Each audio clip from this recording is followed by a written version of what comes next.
I'm Serenity Nova, and you're watching Red Wave News TV. Tonight, we delve into the latest developments in the housing market and the potential risks posed by recent government policies. In the early 2000s, federal policies encouraged banks to offer mortgage loans to borrowers with poor credit, leading to the 2008 financial crisis. Now, it seems history might be repeating itself under the Biden administration. According to a report from the Daily Caller, government-sponsored enterprises Fannie Mae and Freddie Mac, which played significant roles in the 2008 crisis, are the center of current housing market turmoil. Under new guidelines from the Federal Housing Finance Administration (FHFA), these institutions are now using low-risk borrowers to subsidize higher-risk borrowers.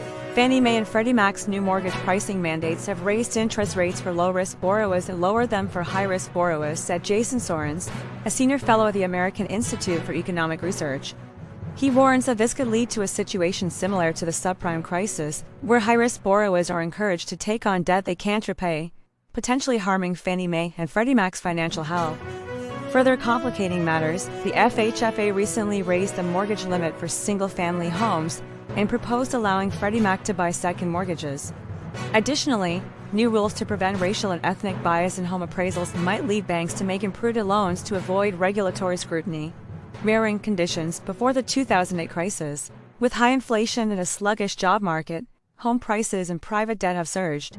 As of the first quarter of 2024, consumer debt has reached a staggering $17.7 trillion, with mortgage debt contributing $190 billion to this increase.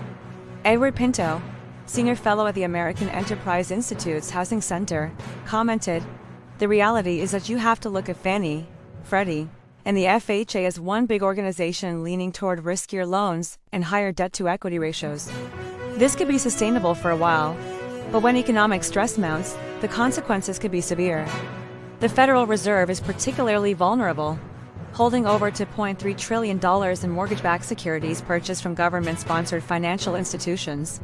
Even a modest rise in the unemployment rate could trigger a recession similar to that of 2008. Adding to the potential crisis, the government has introduced measures to extend loan terms for defaulting borrowers and proposed a nationwide rent control program.